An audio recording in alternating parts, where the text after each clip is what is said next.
going to be the exception. It's going to be the norm. So when I made a commitment that we will have regular PGs, I meant it, and we will have regular PGs. It is the only way all our members can read from the same script, sing from the same hymn book, sing the same song, and be able to actualize our plan, and therefore materialize the commitments we made to the people of Kenya. That's why we will be here today and tomorrow.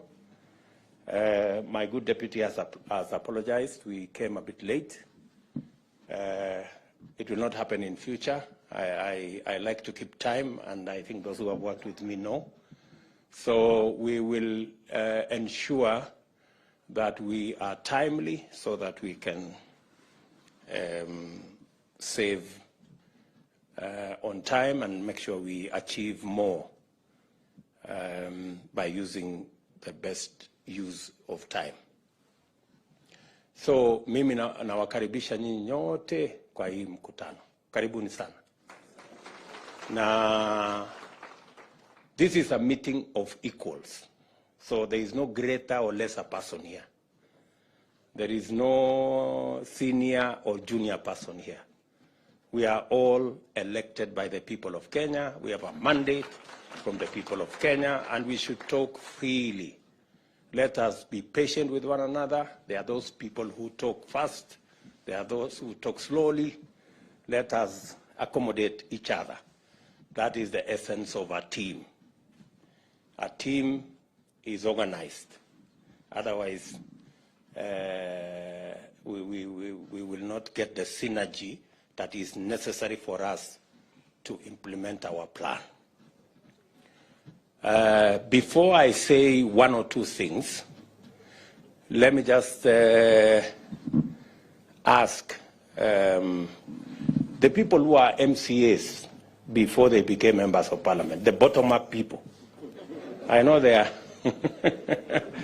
The people who are MCAs and they graduated and became members of parliament. Ebu simameni. Wow, look at that. Look at that. Wapigie makofi. Pongezi sana. You can see bottom-up works. Asanteni sana waheshimiwa. The people who are being elected for the first time as members of parliament, first timers, wale watu wa the monos as we would call them.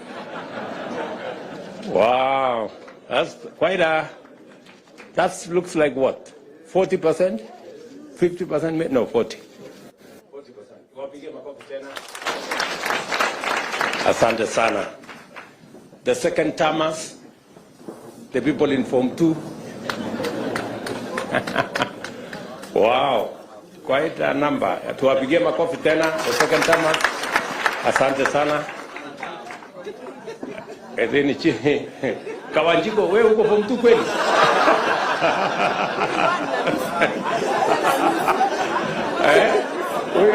Huyo aliruka darasa huyo. Okay. Can we see the first timers? Form 3 people. The Form 3. Wow, that's quite impressive.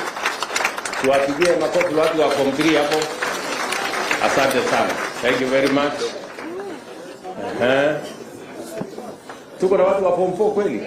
Haya, watu wa Form 4 tuone. The 4 timers. Wow. That's quite something. Oh, Mwangi there. Aden Duale here. Cheptumo there.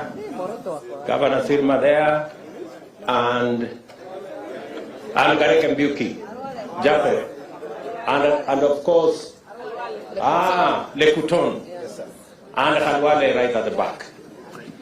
And Kiunjuri right there. Aya, tuwapigie makofi. From 5, 5 tamers. Are there 5 tamers here? Moroto inakuja. Moroto. Oh, 5 We have Gonzalai. yeah. All the way from Penango. Mpigen makofi. The only one, the only elder here. And Moroto. So they are the elders or ancestors?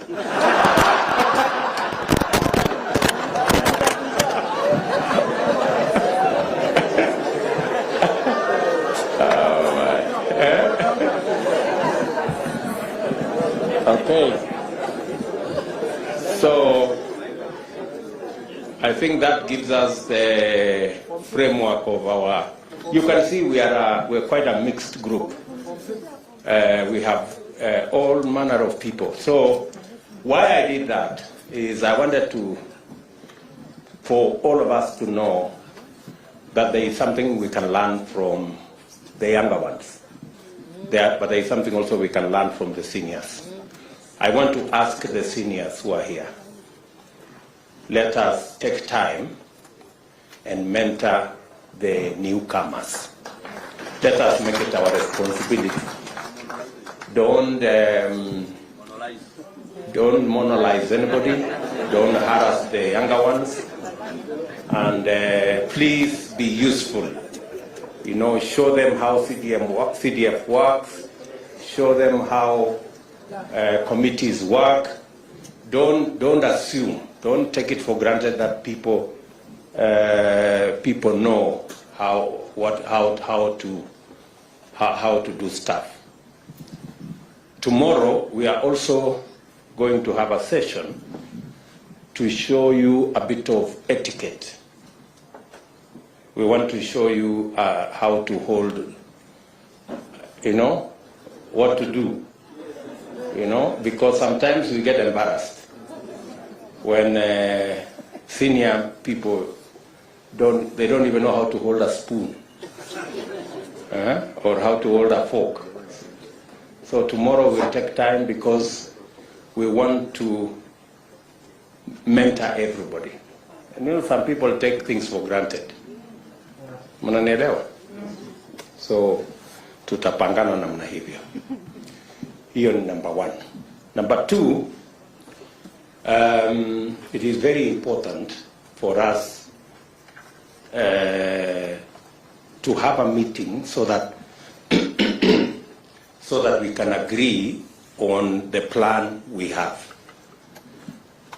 This PG is for us to interrogate our party manifesto, the Kenya Kwanza manifesto, because that is the basis upon which we were elected. We made commitments to the people of Kenya. We have started to discharge some of those commitments. I had made a commitment that we will appoint the 6 judges. We have appointed the 6 judges. We made a commitment that we will provide financial independence for the police. I already issued instructions, and yesterday that was implemented by Treasury. Now, henceforth, the police will have an independent budget. They will not be begging for money from other offices. We will allocate them the resources as is being done by Parliament, and we will begin to make demands of them on matter security, because in the past they used to give excuses of depending on finances from other offices. Now they have their own independent financing. We expect improved security in the country.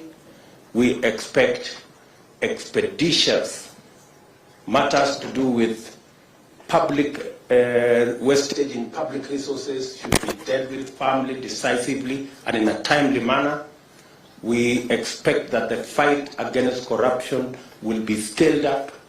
We expect that our insecure areas, cattle rustling, conflict amongst communities, will be dealt with calmly and decisively.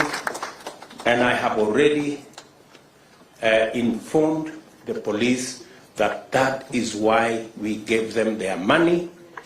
They will have a direct charge, and they will decide in accordance with their security plan, in accordance with the way they want to discharge their mandate, without having recourse to anybody, but with clarity and independence, because that is the requirement of the Constitution. There will be other things we are going to be doing in the short term to ensure that we take this to the logical conclusion. Let me also say the primary reason why we are meeting here today is so that each and every one of us can understand the commitments we have made to the people of Kenya through our manifesto. We are also going to show you the legislative program that will enable us implement that plan. And that legislative program is going to come to Parliament. It is good for you to understand ahead of time, so that when we ask you that there is this law, there are these regulations, there is this policy position that we want Parliament to pass for us, it will be understood that this is in furtherance, and you will already have the information to make sure that you pass it in a manner that it will give us the instruments to be able to deliver to the people of Kenya. We will tell you about our housing plan. We have Charles Hinga here. He will take you through our housing plan, the plan that we were supposed to implement in 2018. But we lost the opportunity to implement it in 2018 because we took a tangent and went to BBI and went to other stories. I want to promise you that this is one plan that is a must-do for us. It will create millions of jobs for our young people. It will sort out for us our challenge of housing. Many people are living in deplorable conditions in slums and other informal settlements. They are paying 3,000 to 5,000 shillings, sometimes 6,000 shillings, in houses that have no toilet, that have no water, that have no electricity. We can give those people a decent house where they will pay the same 5,000 in terms of mortgage and be able to own the house further down the road. We will be requiring you to do some adjustments on the law so that we can implement that plan. We will be taking you through our universal health coverage plan so that you also understand what we need to do so that we can actualize the commitment we made to the people of Kenya on matters to do with universal health coverage. How are we going to make it 300 shillings for the lowest category, and how are we going to graduate it so that instead of being a fixed amount, people contribute in accordance with their incomes and provide a mechanism where we can carry the majority of Kenyans, work with the people in the informal sector, and also make sure that we carry the majority of Kenyans. When I say the majority, I mean actually everybody. And it is good for you to understand. We will also be making a presentation to you on savings and what you need to do to make sure that we improve the culture of savings. Savings is what gives us the resources for investment. In fact, the norm is investments is actually a function of savings. You can only invest if you have saved. Today, we are among the least savers in our continent. You can't believe it. Tanzania has a better saving culture than us. They have a smaller economy than us. Uganda have a huge pension scheme, bigger than ours, and they have a smaller economy. So we have to rejig, we have to change, and the people from our professionals working with the people from NSSF will be here tomorrow morning so that we can take you through what we need to do. Today we have savings of like maybe 1.5 trillion, which is very small. It is not even I think it is not even a tenth of what is the savings of Uganda. Unajua hivyo? So we will take you through the motions so that we are all clear, because good people, we have no option but to change this country, and we are the people who are going to change it. We are going to take you through our agriculture plan so that we also agree on the interventions that are necessary. We have agreed as a government that we are not going to be subsidizing consumption. That is why we are going slow on matters to do with subsidizing consumption. We are going to work and support producers. That way, even if we are intervening at that level, it gives us a bigger leverage. Let me give you an example. The unga subsidy that was done, I was being briefed by the Ministry of Agriculture. The unga subsidy, for 1 month, the taxpayer was asked to give 7 billion for 1 month. Ile unga ya 100, which was nowhere in the first place. Very few people got to ever, yet we spend 7 billion shillings. If we had spent 7 billion shillings in fertilizer, it would be a very different ballgame. We would probably, because, for example, we are intervening, as I announced the other day, we are intervening on fertilizer for the short rains, 1.4 million bags. We are intervening for tea fertilizer. That's another 1.7 million bags for KTDA. It is costing us less than the subsidy of unga that is for 1 month. And yet the subsidy we are providing is going to reach close to 500,000 farmers. That's the difference. So it is not how much money you spend. It is where do you spend money so that you get value for every coin that you spend. So we will be discussing our agriculture plan tomorrow so that you can understand, and so that when it comes to Parliament, you know where to allocate resources that will go into helping our producers. We will be discussing with you all the other categories of our plan so that we can measure up to what the people of Kenya want. Let me tell you this. The reason why we did not do as well the last 5 years is because we did not engage our legislators. Our legislators knew very little about our plan.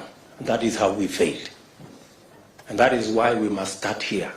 You people must understand You must be the champions. You must be the people to explain so that this plan can succeed. Tunaelewana jamani? So, mimi nawauliza, let's be patient. I know sometimes people have phones, they are sending messages left, right, and center. But let's be just patient so that we can go through these motions. Finally, we will be talking about katikati. Let us also agree that Parliament is an important stage. I want to tell you as members, Parliament is a premium platform. Very many people try so hard to get to Parliament. So take advantage of that premium stage. Out of 50 million Kenyans, we have only 349 in National Assembly and 67 in the Senate. Consider yourself privileged to access the stage in Parliament and make use of it. It can make your career, it can unmake your career, the way you use the floor of the House. There is the temptation when you come to Parliament to chase this, chase that, chase the other, until it is reported that you are a no-show in Parliament. Unajua kuna watu wanaandikwa ati hawajawahi kuzungumza kwa bunge. Please, nataka niwaombe. You know? Why do you look for a premium stage and then you are scorned? You do nothing with it. Kwa sababu Parliament sio mahali ya kuuza viazi ama kufanya. Parliament ni mahali ya kuongea mambo ya wananchi. To articulate issues that are important to your constituents, issues that are important to your party, issues that will shape the future and destiny of our country. And that is the stage you have. It's a premium stage. It's not a stage that anybody can walk in and have. So, while you have the privilege to be a member of Parliament, please make use of that stage. Sometimes it is it's quite intimidating, especially for the new members. Kidogo ukisimama hapo unatetemeka kidogo, Kiswahili Kiingereza inachanganyika, but if you do it consistently, utashika network na mambo itaenda mzuri. Yeah, and many of our constituents are waiting to see. They're waiting to see you. Mbunge wetu wamesema nini kule bunge leo. I have also taken the position with my good deputy here that for purposes of proper accountability of government, we are going to work on the standing orders so that our CSS can come to Parliament and you can ask them questions directly about your constituents, so that we can improve the accountability of our government, the accountability of our ministers, because in any case, the ministers don't have any constituency to attend to. So their constituency is Parliament. Are we together? So make use of that platform. I am happy to note that our competitors have said they will provide oversight of our government. And we welcome our competitors' assertion that they will take seriously their oversight role over our government. We believe that the efficiency of any government is also dependent on how much we are kept on our toes. So I want to tell our good friends on the other side of the political divide, welcome to your oversight role. We are ready to be accountable as a government, because that will make the people of Kenya get value for every commitment we make, every shilling we spend, and every plan we roll out. So we are going to work together in that manner, and we want to take this into the future. Shortly, we will be going to Parliament, and tomorrow we will have a conversation about House leadership, both in the National Assembly and in the Senate. Let me congratulate all of you.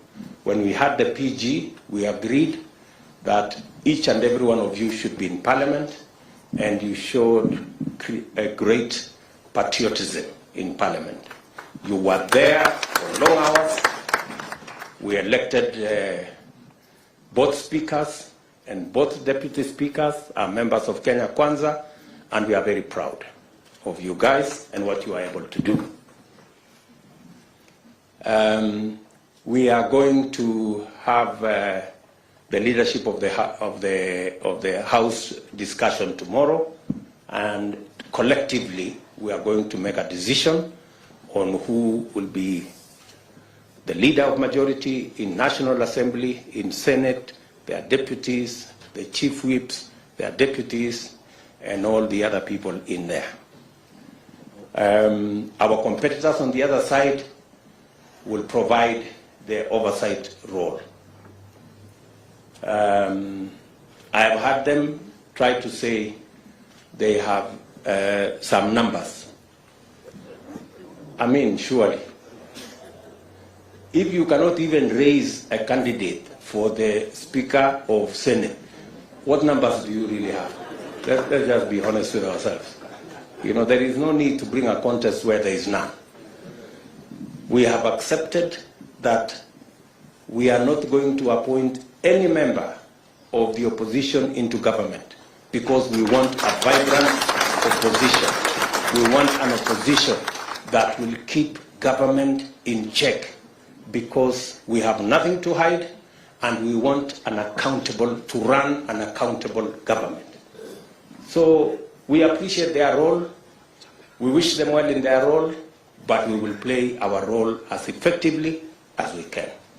And members, I want to request you, with all humility, please let us take the responsibility put on our shoulders by the people of Kenya seriously.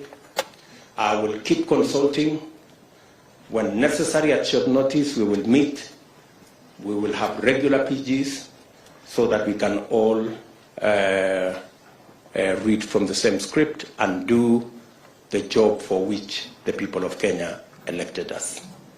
Asanteni sana. I do not wish to say more than that. I am here until close of business tomorrow, so tuko pamoja. Baadaye tutaenda kuota moto wa pale nje, tupige story baadaye na tupangane namna hiyo, si ndio? So otherwise, nawashukuru sana, and I wish each and every one of you here the very best in your career as legislators. Asanteni sana. Thank you.